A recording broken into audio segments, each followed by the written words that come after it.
My name's Amanda. Welcome to my channel. I'm going to talk about spiritual anxiety, and I'm going to talk about 3 things that I did not want to admit to myself. So, when I talk about spiritual anxiety, I'm talking about deep primal fear.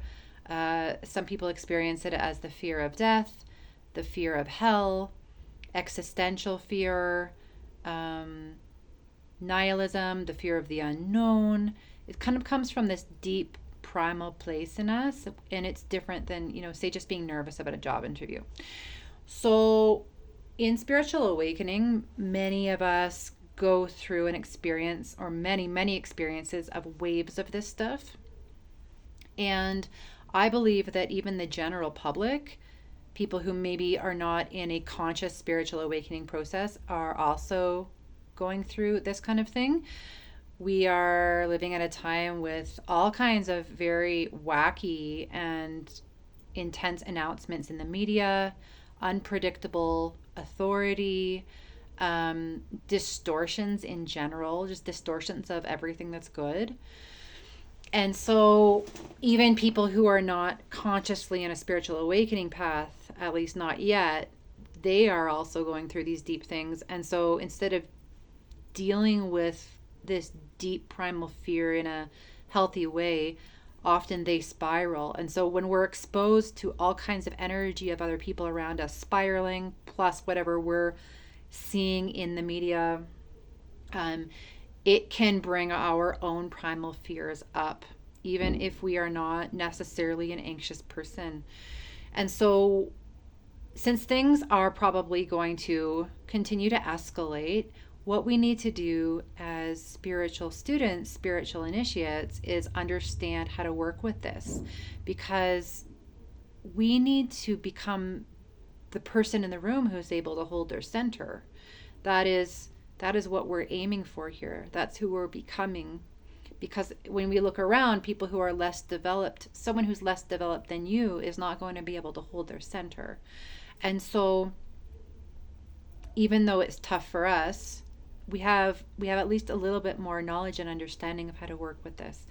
And so we want to make this existential fear and anxiety more of a friend, more of, I see it as like an indicator that something needs to be dealt with, something our ego doesn't want to admit to or look at. And I'm just going to jump quickly to near-death experience. So I had a near-death experience, and the link's in the description. And many people who have near-death experiences describe meeting a being who tells them that their purpose is not finished on Earth and they need to come back to Earth. Or just they themselves know that they're not ready to die and they need to come back. They have unfinished business.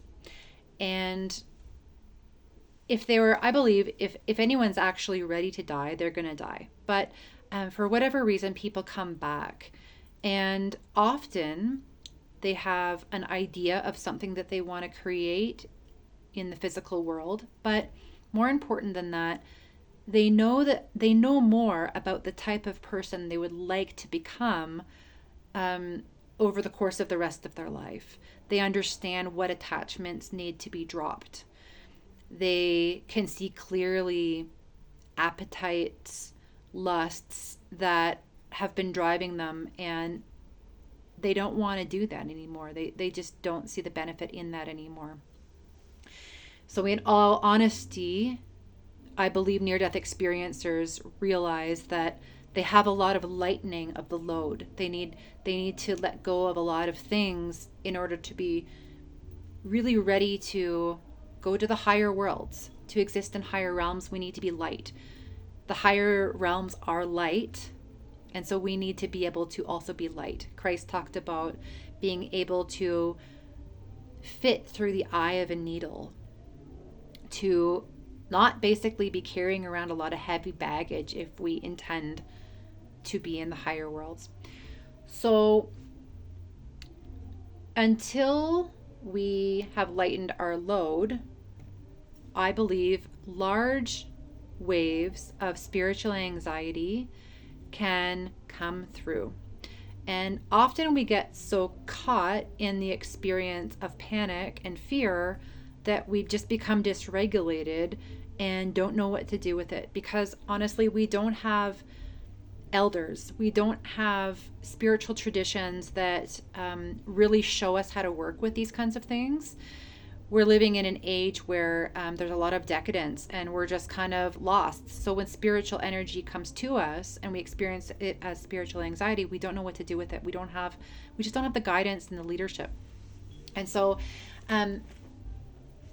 as spiritual anxiety comes and goes in our life, what we want to do is we want to stop and say, what is behind the curtain of this? Because when we investigate it further, we often find that there's something behind the curtain that we don't want to admit to ourselves about ourselves. There's something that we've been avoiding looking at.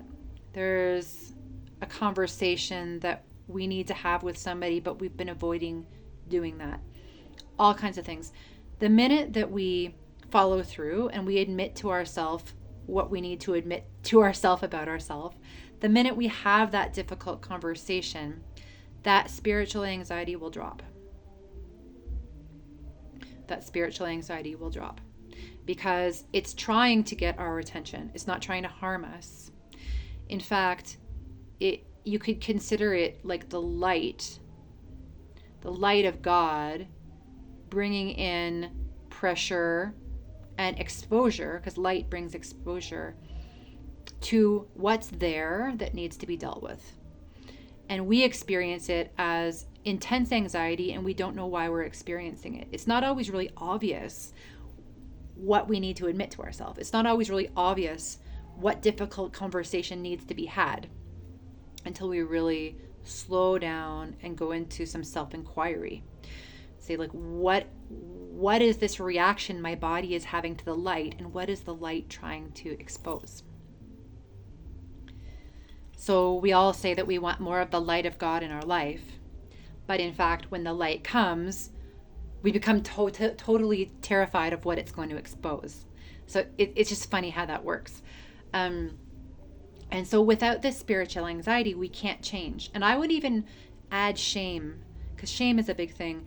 I would even add shame into this. Without feeling spiritual anxiety, without feeling shame about our history, about something that we've done, we're never going to change. We're just going to keep doing the same thing. Like, people who never are afraid of anything are psychopaths. People who never feel ashamed about anything, they're psychopaths. Like, they never change their behavior. They just continue on. They have no problem with it, right? And so we don't want to sit and dwell in fear and shame. Like, that's not going to help anything. What we want to do is be curious about, like, what's it pointing to? Like, what's behind this? If I cut through the veil of shame, if I pull back the curtain of spiritual anxiety, what's on the other side? And in the times that I have done this myself, often what's on the other side is actually not that big of a deal. Like, it might be something that you were afraid of experiencing or acknowledging when you were younger and less mature or less supported. And so a wall, was kind of like built somewhere inside of you, like, okay, can't go there, can't handle it, whatever. And now with this light from God that comes in, puts pressure on the system, it's like, you need to look at this. You can look at this now. And so often what's behind that curtain is actually not that big of a deal.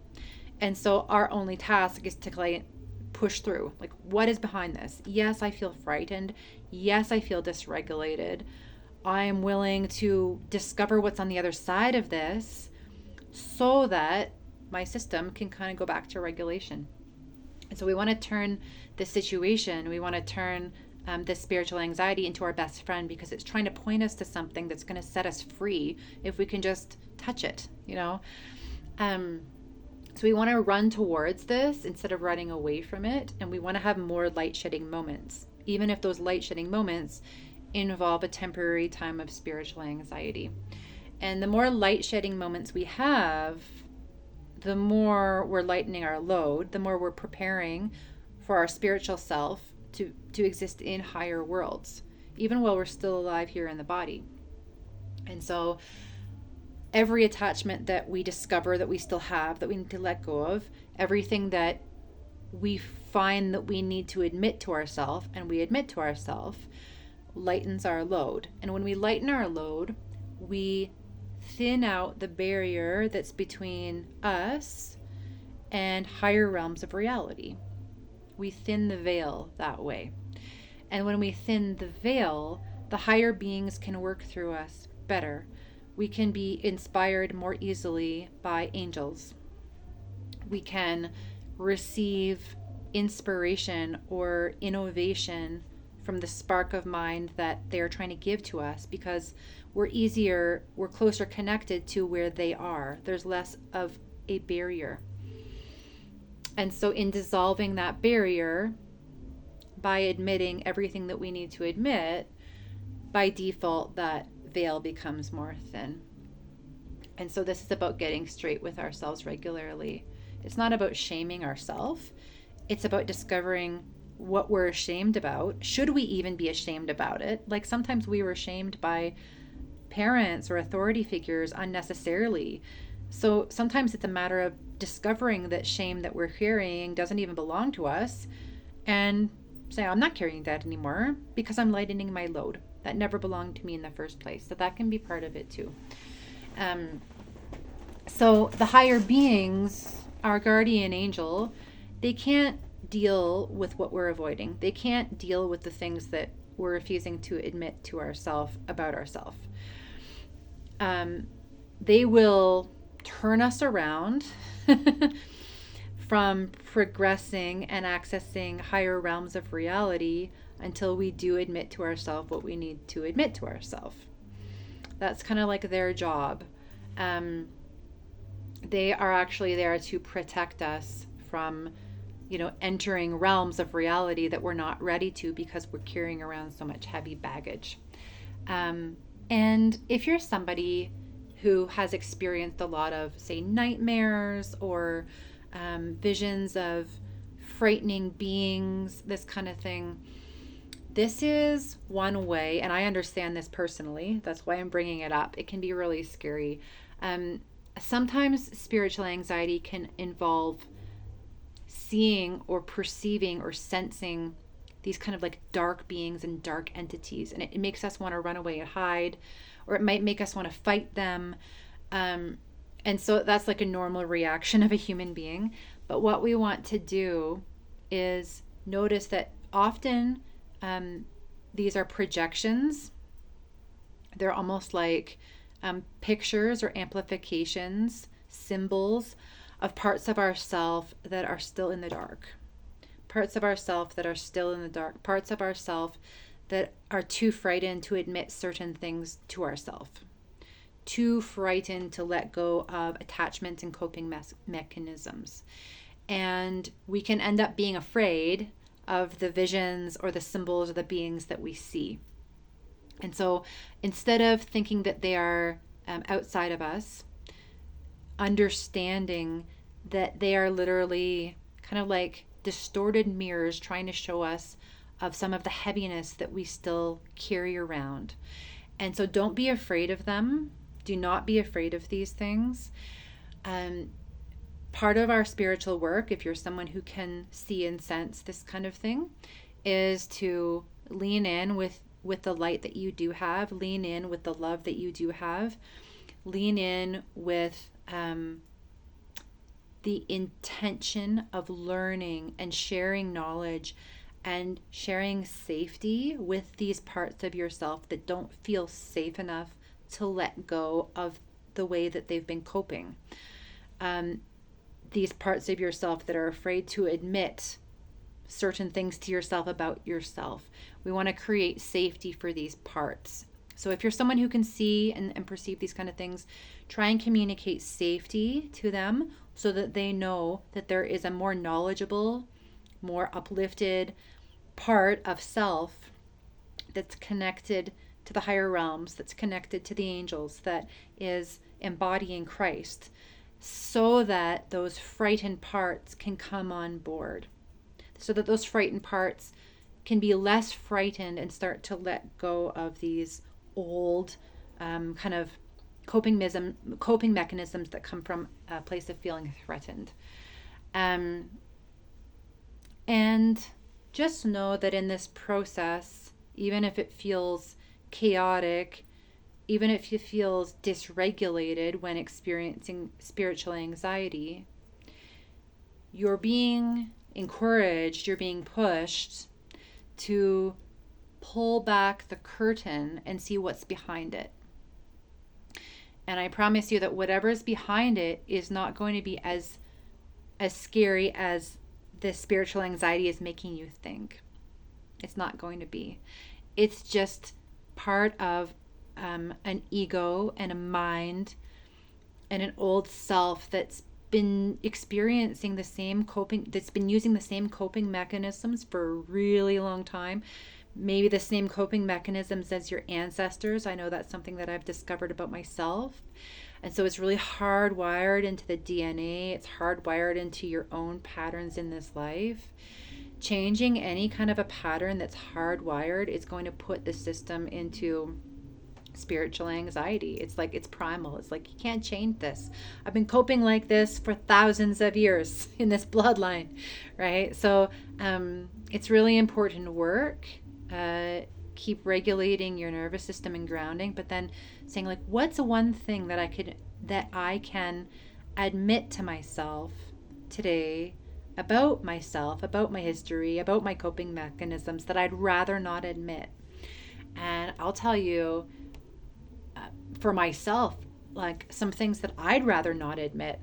I know that I don't deal with conflict well. I back off so fast. Often I don't want to have a conversation that's going to be uncomfortable. I like to disappear. I tend to be more avoidant. That has been my coping mechanism. And changing that triggers a ton of anxiety for me. And so I'd rather not admit that, but here I am admitting it right here on a camera, because I know that that's going to bring me personally more freedom.